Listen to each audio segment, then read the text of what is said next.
యుద్ధానికి బ్రేక్ పడింది. ఆయిల్ ధరలు కూడా పెరిగినట్టే పెరిగి ట్రంప్ ప్రకటన తర్వాత ఎక్దమ్ కిందకి పడిపోయాయి. ఇటు మార్కెట్లు సైతం ఊపిరి పీల్చుకుని పైకి లేస్తున్నాయి. కానీ బంగారం మాత్రం గత వారం రోజులుగా ఇన్వెస్టర్లకు పెద్ద షాక్ ఇస్తూ వచ్చింది. వారం ముందు బంగారం ఎవరెస్ట్ ఎక్కి దిగనంటూ బింకాలు పోయింది. పైగా యుద్ధం ఒకటి ఈ దెబ్బతోటి హిస్టరీ చూడని హైప్లో టచ్ చేసేస్తుంది అని చెప్పేసి అనుకున్నారు. కానీ అదంతా గాలి బుడగేనని తేలిపోయింది. అది బలుపు కాదు, వాపని తేల్చేశారు ఇన్వెస్టర్. ఒక్క దెబ్బతో బంగారం బుడగ పేలిపోయింది. ఇవాళ ఒక్కరోజే ఎంతకు పడిపోయిందో తెలుసా? చరిత్ర చూడని రేట్లో పడిపోయింది. 10%, అంటే 10,000 దాదాపుగా తగ్గిపోయింది. ఇది ఎవ్వరూ ఊహించని షాక్. నెల క్రితం బంగారం కొన్న వాళ్ళకైతే mind blowing block buster news ఇది. అటు యుద్ధ భయం ఉన్నా సరే గోల్డ్ ఎందుకు ఎంతలా పడిపోయింది, సేఫ్ హెవెన్ కాస్త ఎందుకు టఫ్గా మారిపోయిందని తలలు పట్టుకున్న పరిస్థితి. గత వారం నుంచి బంగారం పతనం ప్రారంభమైంది. బహుశా 1983, అంటే సరిగా ఓ 40-43 ఏళ్ల క్రితం తర్వాత చరిత్రలో ఇదే అతి పెద్ద పతనం అంటున్నారు ఎక్స్పర్ట్స్. ఒక్క వారం వ్యవధిలోనే బంగారం 12% కంటే ఎక్కువ పడిపోయింది. సాధారణంగా యుద్ధ పరిస్థితుల్లో బంగారం పెరగాలి, కానీ ఈసారి సెంటిమెంట్ పూర్తిగా మారిపోయింది. వెండి కూడా మరింతగా కుదేలైపోయింది. మార్చి 16 నుంచి బంగారం రేట్లు ఎందుకు పడిపోయాయో ఒకసారి విశ్లేషిద్దాం. మార్చి 16న 24 క్యారెట్ల 10 గ్రాముల బంగారం ధర ఎంత ఉంది? 1,63,000 ఉండేది. అక్కడి నుంచి పెరగకుండా ఫ్లాట్ అయిపోయింది. భారీ ర్యాలీ తర్వాత ధరలో స్టెబిలిటీ వచ్చింది. వెంటనే మార్చి 17 10 గ్రాముల ధర ఎంత? 1,60,500 గ్రాములకు పడిపోయింది. ఈ దశలో ఇన్వెస్టర్లు అమ్మకాలకు దిగడంతో ధరలపై ఒత్తిడి వచ్చింది. ఆ తర్వాత రోజు మార్చి 18న 10 గ్రాములు ఏకంగా 1,57,000కు పడిపోయింది. ఒక్క రోజులోనే దాదాపు 5,000 తగ్గింది.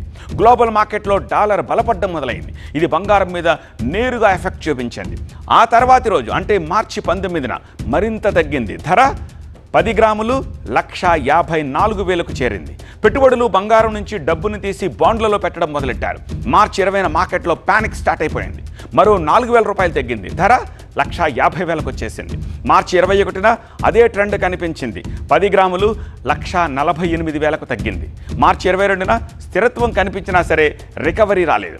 మార్చి 23న మాత్రం భారీ షాక్ తగిలింది. 1 గ్రాము ధర 14,422 రూపాయలు పడిపోయింది. అంటే మార్చి 15 నుంచి చూస్తే దాదాపు 2,000 వరకు పతనమైంది. మొత్తం 12% ఈ ఒక్క వారంలోనే డ్రాప్ అయిపోయింది. చమురు ధరలు పెరగడం మొదట్లో బంగారానికి అనుకూలంగా కనిపించినా ఇప్పుడు అదే ప్రతికూలంగా మారింది. ద్రవ్యోల్బణం పెరిగితే సెంట్రల్ బ్యాంకులు వడ్డీ రేట్లు తగ్గించవు అన్న అంచనాలు బలపడ్డాయి. కొన్ని సందర్భాల్లో రేట్లు పెరగవచ్చనే సంకేతాలు కూడా వచ్చాయి. ఈ మొత్తం పరిణామాలు బంగారంపై అనుమానాలు పెరిగేలా చేసింది. బంగారం పడిపోవడానికి కారణాలను కూడా ఒకసారి విశ్లేషిద్దాం.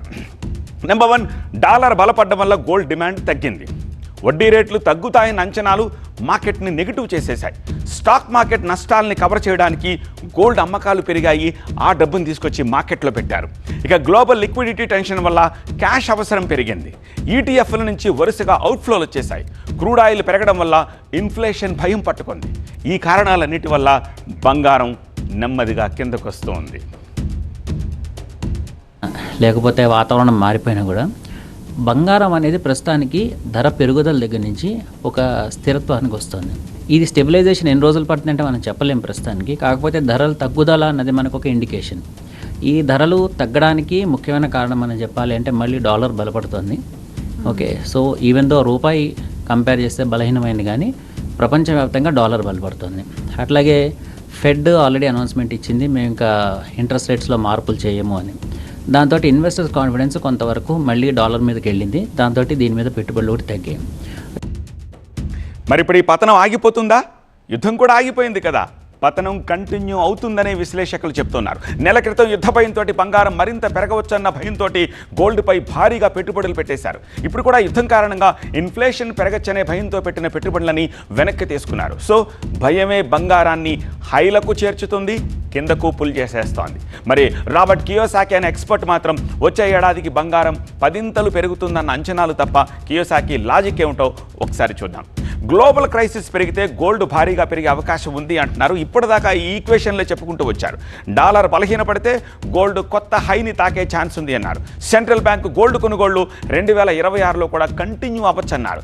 ఇన్ఫ్లేషన్ కంట్రోల్లోకి రాకపోతే గోల్డ్ మరింత పెరిగే అవకాశం ఉంది అంటున్నారు. వడ్డీ రేట్లు తగ్గడం ప్రారంభమైతే గోల్డ్ ర్యాలీ వేగం పెరుగుతుంది అంటున్నారు. గ్లోబల్ యుద్ధాల టెన్షన్స్ పెరిగితే సేఫ్ హెవెన్ డెఫినెట్గా గోల్డే అన్నారు. షార్ట్ టర్మ్లో 1,00,000 వరకు కరెక్షన్ వచ్చే ఛాన్స్ ఉందని కూడా చెప్పారు. సో ఏడాదిలో గోల్డ్ మరింత ఊహించని విధంగా బ్లాస్ట్ అవుతుందన్నది కియోసాకి లాంటి ఎక్స్పర్ట్స్ చెప్తున్న విశ్లేషణ. దీర్ఘకాల దృష్టిలో చూస్తే పరిస్థితి పూర్తిగా నెగిటివ్ ఏం కాదు, ద్రవ్యోల్బణం ఇంకా ఎక్కువగానే ఉంది, గ్లోబల్ టెన్షన్స్ తగ్గలేదు. ఇవి బంగారానికి మళ్ళీ సపోర్ట్ ఇవ్వచ్చని ఎక్స్పర్ట్స్ అభిప్రాయం. ఇప్పటికైతే ఇరాన్తో యుద్ధానికి అమెరికా బ్రేక్ అవ్వడంతో కొన్ని క్షణాల్లోనే ఆయిల్ ధరలు 12% పెరిగాయి. ఇటు మార్కెట్లో రేపటి నుంచి ర్యాలీ కొనసాగే ఛాన్స్ ఉండడంతో బంగారానికి మళ్ళీ రెక్కలు రావచ్చని కొంతమంది అభిప్రాయపడుతున్నారు కూడా.